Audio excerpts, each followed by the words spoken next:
Let's talk a little bit about a behavioral interview. Okay, because we always talk about technical stuff, and my channel has a bunch of information on how to answer technical questions. And you take a lot of behavioral interviews, Roland. So what are some of the mistakes that you see that candidates do that if they fix it, they will ace that interview? Yeah, so oftentimes, I'm really looking for if a person really experienced what they're talking about. Not if they memorize a technology or something like that, but they've had some experience. And so are they really talking about something they went through? I know on your channel you talk about the STAR method. Right. I always tell people that people are often too light in the S and the R. They focus in the middle two, which is like people love to talk about themselves. This is what I did, this is great, the action I took. But they often don't describe the situation. And what I mean by that is they don't talk about what was the customer problem, the business problem that they're solving. They go right into, oh, I had to build a Java application, and I built this Java application doing this. Or I had to build this Python web app, and not solving, oh, we had a customer problem. And then the other one that they're often very light at is the R, the results. And so oftentimes you hear people say things like, oh, and I got promoted. I'm like, well, that's not the result. You cannot get promoted for every project. Yeah, so I'm like, what was the result of the project? Like, oh, then they don't talk anything about data or metrics that they took, or even an anecdotal result, meaning, oh, we improved productivity for the office by a certain percent. And so a lot of interviewers, especially executives, are always looking for why you make the choices you make, how you measure success at the end of it as well, and how do you determine success from a customer perspective. And I think those are often where people kind of make mistakes because they think they have to talk about every single thing they did in detail and not about the why and the results. Got it, love it. You are a terrific interviewer as well as interviewee. How do you prepare for interviews, Roland? Any secret tips? I don't. No, I'm just kidding. So preparing for an interview, I go through, if we talk Amazon specifically, we look at our leadership principles. And so I go through my history and I look for examples of things in my life that I did that showed that leadership principle, like disagree and commit, or showed customer obsession, or showed a process that I invented and simplified. And I go through my past, and then I write it out a little bit in bullet points to see that, and then I study that as well. I think that is where I spent the most time preparing for an interview. And then if it's a specific technical role, when I interviewed for Amazon, I had a lot of questions by the former GM for Kubernetes around Kubernetes itself. And I had to go into details, and I spent a lot more time talking about a project where I designed a bunch of clusters, how I automated it with Terraform. I talked about issues like, did I do lots of clusters or one giant cluster? What are the issues with multi-tenancy? What are the different things that can come up? Spent a lot of time explaining the issues that could happen because that showed the person that was interviewing me is like, oh, he understands the trade-offs and architecture thinking between the options and why he chose one option versus another. So I spent a lot of time there on the functional side. Got it. Also, one thing I would say is, so we have these 16 leadership principles, and folks sometimes just see the tagline, basically customer obsession. There is always a small blurb for each of those leadership principles, right? So if you study the blurb a little bit, it gives a little bit more detail, and then you can prepare the stories accordingly. Yeah, read through what the leadership principles are actually looking for. Some of them you might... the tagline might not match completely with what you're saying. Yeah, like for example, I'll say bias for actions, my favorite leadership principle, right? And it says for the decision that is easily reversible, right? We just take it because it's a two-way door decision. Two-way doors are important, right? Yeah. But you have to make sure you want to explain what makes it a two-way door. 100%. How would you came up with a deprecation story or something like that? Yeah, because I'll give an example. So when you are asked a bias for action leadership principle story, if you just took it as I do every project fast, that's not really what we're looking for. We're looking for a thought process, right? Why did you take the decision that fast? Because it's a two-way door decision. Because it's reversible. That's right. Right? Same thing for customer obsession. I feel like people always think customer obsession means do whatever customer wants. Right? But that's not really what customer obsession is, just part of it. We work backwards from the customer, but also if we see something is missing, we are not afraid to recommend something to the customer as well. Yeah, it's oftentimes when you work like in a back office application, you might think, I don't know what the end customer is doing. Right. But you always have a customer. Always have a customer. But it could be the developers within the organization. But I'm really looking for what lengths you went to understand what your customer wants. Not, I sat there, the customer said, this is how it's got to work, and I changed it. But Right. more how you, as an architect, actually went about talking to the customer, finding out what the customer wanted, asking them questions. You could even challenge your customer, right, in a respectful way, intuitively, with, are you sure, have you considered? Or even explaining trade-offs to a customer. I actually love this because one of my project, we started with a lot of back and forth on architectural decisions. And customer told me the requirements, and customer also told me what services they should use. But then those services were not really ideal, and there were some reasons for that. So I said, look, if you want to use that, that's fine. But if you consider these are the pros, cons. So we butted heads a little bit. But after like 3-4 months, I actually earned their respect and trust. Right? That's after right. The project went well. So yeah, that leads in a little bit into disagreeing commit. Disagreeing commit. That's right. So sometimes I feel like what Roland's saying is really true. Don't just put all your attention in the technical stuff. Like you like to go deeper on the technical stuff, what is Kubernetes ingress, security, approach the behavioral the same way. Don't just go by the face value of customer obsession, bias for action, learn and be curious, my 3 favorite LPs. Also read a little bit, right? Think a little bit like you do about the system design and architecture. Yeah. Last question, Roland, before we jump into the whiteboard. Yeah. So you are the most technical director in Amazon that I interacted with, and There's a lot of technical directors. yeah, sure. But okay, just to be fair, I came in and you were actually testing out the Gen AI workshop, right? Which I love because then we can have a little bit more intelligent conversation.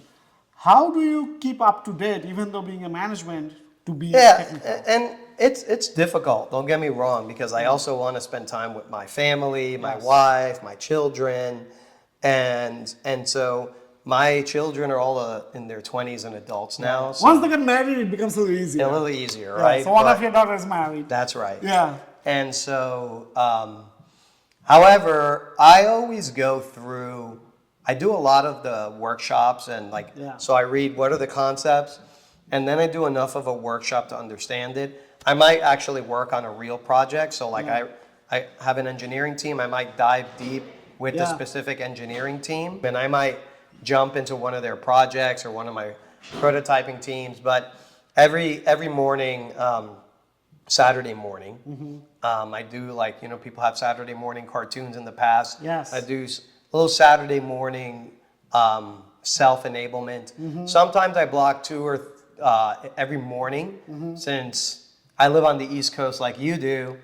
The best coast. Yes, the beast of the East, right? Beast of the East, yeah. So, but a lot of AWS is on the West Coast. Yeah. And so in the mornings, I might block 1 hour to go through and read something that I learn from.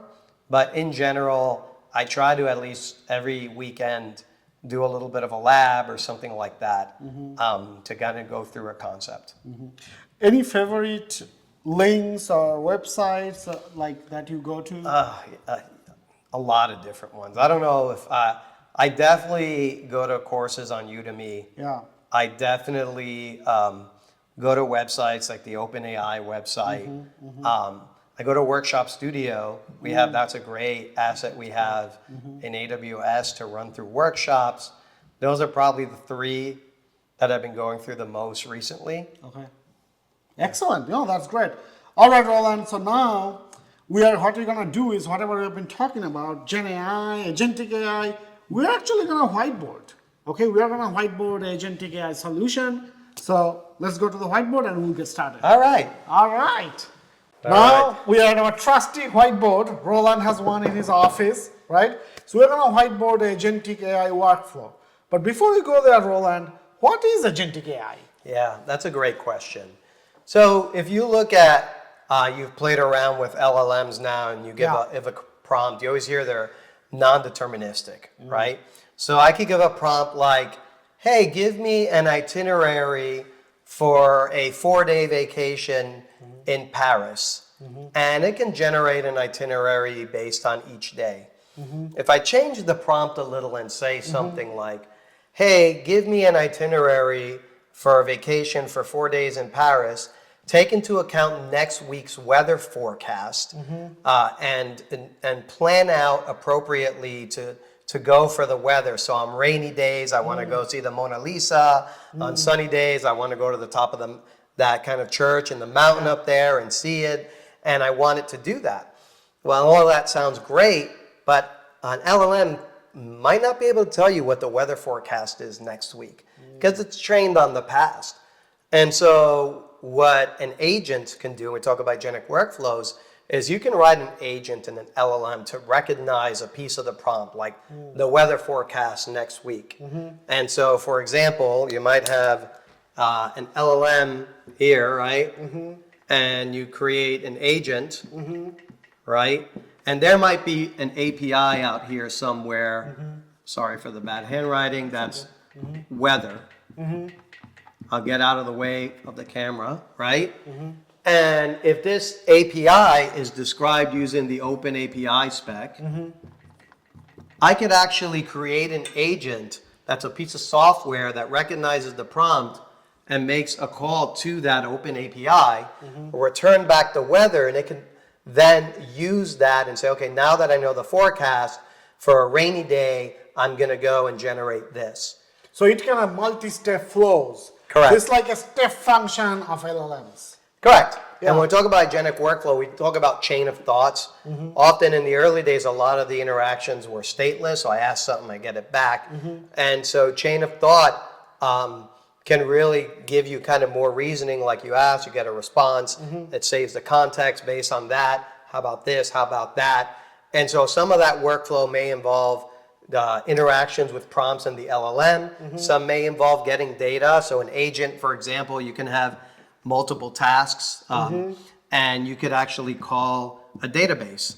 So you can write a Lambda function here that is doing SQL, and based on certain parts of the prompts, you could say, when you see this prompt, match it to this parameter that gets passed into a SQL statement, for example. Or what's more common is you get like a knowledge base, right, that takes something like an open search database and stores it as an embedding in a vector, which is more natural to an LLM, and it can answer kind of in the same type. And so you can put anything, a doc, a PDF here, right, or any other type of like data that you have, and you could start writing agentic workflow applications that can be a combination of getting data from the LLM, getting interactions based on different parts of the prompt. Agents are really the magic that help you write a piece of software that does that kind of translation for you. Okay, so going back to our original use case, so let's say this is Amazon Nova, this LLM, right? Yes. And I can reuse the same LLM to call agents as for other stuff. And based on the prompt, if I say, hey, book me or plan me a vacation in Paris based on the weather, that's only when the agentic workflow will get triggered. The agent can go and get the weather, and then the agent would probably do the booking. The actual booking of the actual like vacation, whatever. Say, okay, book me tickets for that day, and because the LM might say, oh, there's availability, like an API can tell you there's availability, book me a ticket, and you could actually put that into agents and create all workflows based on LLM answers and things like that. Right. And I can also use this LLM, the same LLM for other purposes. I could say, summarize me this document. And in that case, it's not going to go into these agentic workflows.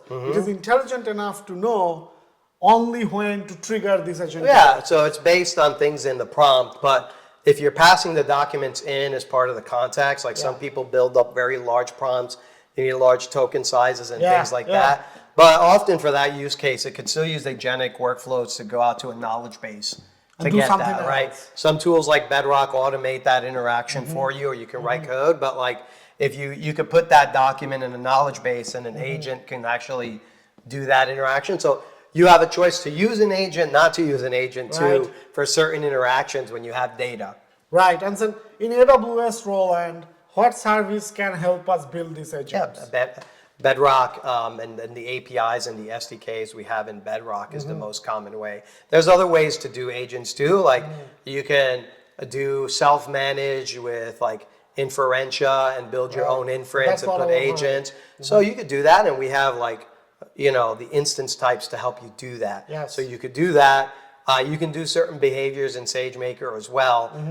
We're a cloud of choice, right? So depending on what layer, if you need more flexibility, more self-managed, versus if you have a fully managed service like Bedrock that kind of gives you the ability to do that. We have Amazon Q probably has agentic behavior built in, Amazon Q for Business, where it just gives you an adapter that you can plug in and use. It's doing all that for you under the covers. But I would say Bedrock is where we see a lot of our developers writing applications. You can write, you can do like Lambda can be implemented as logic for agents and things like that. So we see a lot of that in Bedrock. Got it. So, okay, so this is a Bedrock agent, and using Action Group, you can call OpenAPI or Lambda. Action Group is a way to group different actions that an agent calls. One agent can call multiple actions and tasks, so forth, based on like a single thing in a prompt.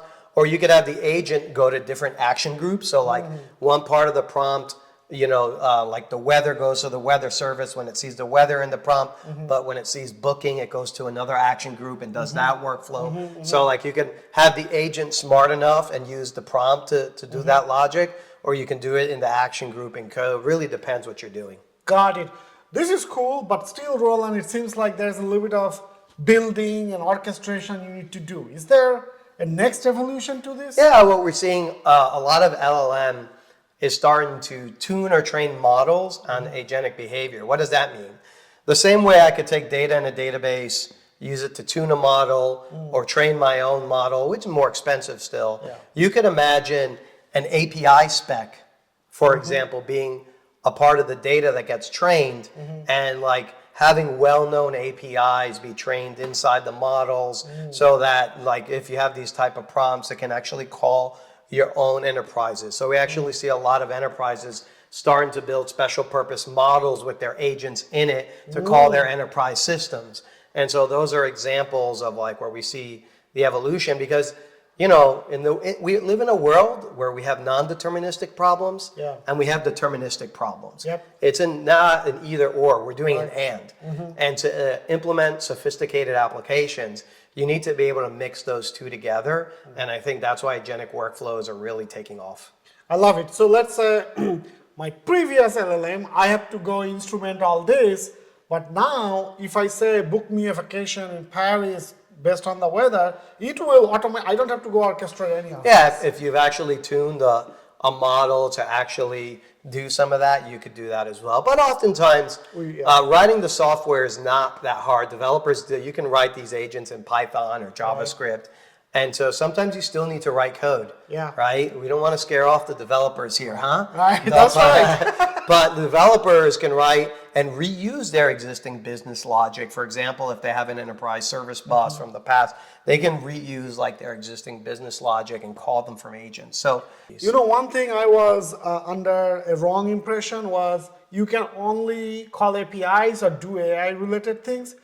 But that is not true because you can call a Lambda, you can pretty much do anything. You can do anything. You can put it into SQS, do some processing, or you can call a step function to do multi-step Correct. file And processing. even within action groups, we have different functionality in Bedrock that lets you asynchronously execute like agentic workflows or action groups asynchronous and wait for the results later. We have ways to pass parameters between them. That's a lot of cool use cases, and you can mix a lot of different data sources with that. So it's pretty cool. Yeah, no. One thing I know it's coming now. Action group only supports Lambda, but I want it to support more stuff to call directly, like Fargate or Ingress, something like that. That would be cool. Well, there's nothing that says that a Lambda function, and you still might want this, calls out to your container. Sure. Or it calls out to your API gateway. Or calls out to your Kubernetes application. And you still might want to decouple that because that application might be able to be called directly. So it really depends. I always think Lambda is a great decoupling tool. And Lambda is like the integration of the cloud.